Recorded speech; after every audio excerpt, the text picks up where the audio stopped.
And welcome back. As we go ahead and dive into looking at now inner classes, we're first going to go ahead and take a look at these through the lens of being helping classes.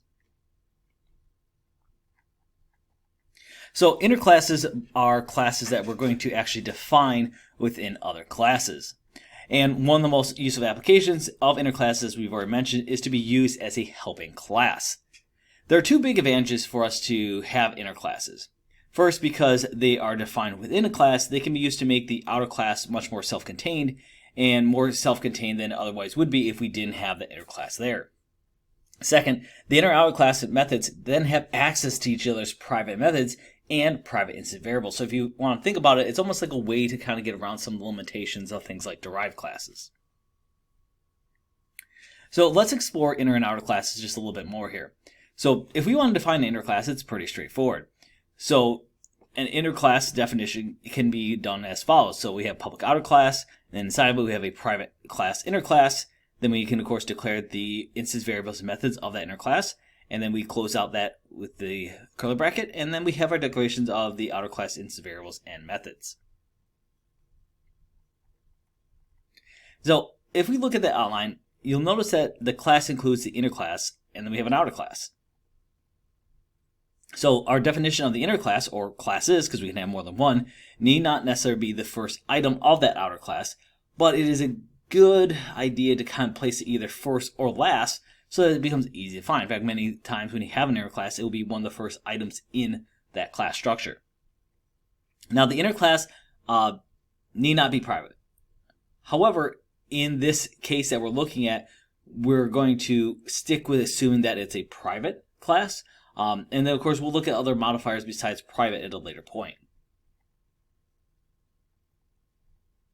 An inner class definition, of course, is going to be a member of that outer class, in the same way that we kind of treat our instant variables of the outer class and methods of the outer class being members of that class. So, therefore, you can kind of think of an inner class definition being local to that of an outer class definition. You can actually reuse the name of the inner class then for something else outside of the definition of the outer class. If the inner class is private, as ours are always going to be in our examples here, then the inner class cannot be accessed by name outside the definition of that outer class. We'd have to, of course, change the modifier to be something like public in order for that to work. So here's a quick tip for you. Inner and outer classes have access to each other's private members. When we are within the definition of a method of an inner class, it is legal to reference a private instance variable of the outer class and to invoke a private method of the outer class. In order to facilitate this, Java follows the following convention. If a method is invoked in the inner class and the inner class has no such method, then it's assumed to be an invocation of the method by that name in the outer class. If the outer class also has no method by name, then that is, of course, going to give us an error. An inner class can use the name of an instance variable in the outer class. Now, the reverse situation, invoking a method of the inner class from the outer class, though, is not quite as simple. If we want to invoke a non-static method of the inner class from within a method of the outer class, you need first an object of the inner class to use as a calling object. If you are within the definition of the inner or outer classes, the modifiers public and private, which are used within the inner or outer classes, are also equivalent.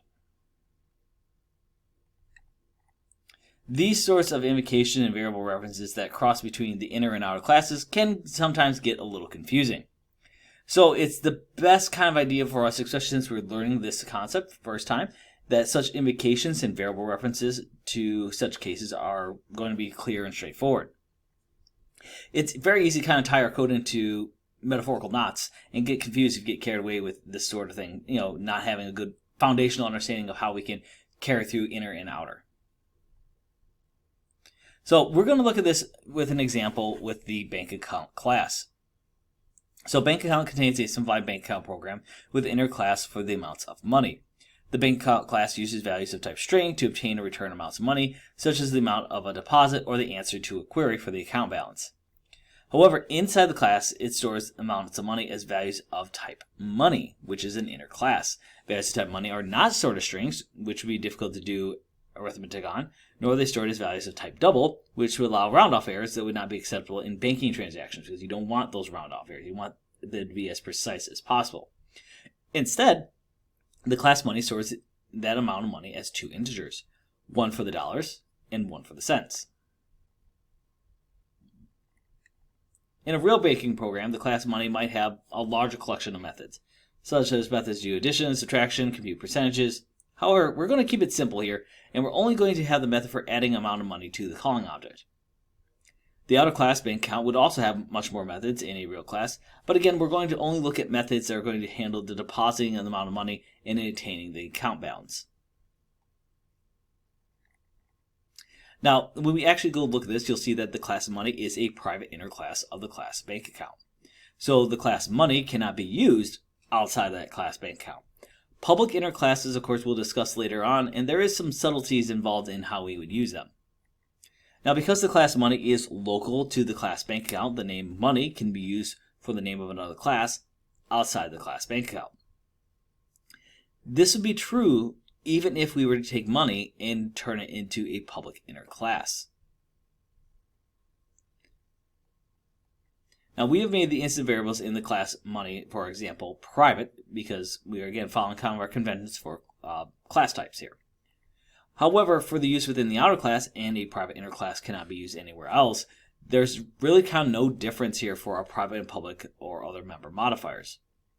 All instance variables and all methods of the inner class are public to the outer class, no matter whether they are marked public or private or anything else. So even though we can say, hey, this is a private method here inside of money, to bank account, it treats it as everything is public. So just one more thing to kind of keep in mind, anything inside of an inner class to the outer class is treated as public. And we can take a look at this with the method close account of the outer class. It uses private instant variables for dollars and cents of the inner class. However, again, because it is a member of that inner class, bank account's not going to have any issues accessing those different variables. And so here we are inside of the bank account class. And one of the things that you can see here is we have right here our money class. And this, of course, is our private class. And inside here we have a private long for dollars. We have a private int for cents. We have a constructor here, which is taking in a string amount. We have a public string that says get amount, and another one that is add in and abort on null. All right, this add in is probably the method that we want to look at most, because if you notice, it's how does actually handle that calculation. It says int new cents equals cents plus second amount dot cents mod 100. So it's going to look for that remainder. And long carry equals cents plus second amount dot cents divide by 100. So this is how it looks to see if there is a carryover. So if you have more than 100 cents, how do you track that dollar to get added back in? And then, of course, cents equals new cents, and dollars equals dollars plus second amount dot dollars plus carry. So that's how that add in gets handled. If we go ahead and look now, though, at the actual outer class, one of the first things you'll notice is we have this private money balance here. All right, so the money, of course, is a object that is of the money class. And so we need to create an instance of it in order to handle that. Then, of course, we have a public bank account constructor. We have a public string get balance, a public void make deposit, which, of course, if you look at it, it's calling balance.addIn. Remember, balance is of type money. So it's using this private inner class here. And then, of course, we have close account, which is simply setting everything to 0. So notice again, even though this is the bank account class that we're in right now, this is the outer class, I can call balance.dollars and balance.cents. I don't have to use a get or set method here because, again, this is a inner class that belongs to bank account. If we look at our demo here, we can, of course, see it says the bank account is being created. We have a account balance that's going to be printed out. We're going to deposit in $100 and then deposit in $9.99. And then, of course, depositing a penny, and then we're going to close out the account. So let's just go give that a quick whirl. And you can see it says creating a new account. Account balance is now $0. Depositing 100, so we get 100. Depositing $99.99, so we get $199.99. Depositing a penny, we now have $200. Closing account, we now get the balance of 0. So that, of course, gives a good, quick introduction to how we can use an inner class. Obviously, it's nothing drastically new. It's just more of another way that we can have additional functionality and things added to a program.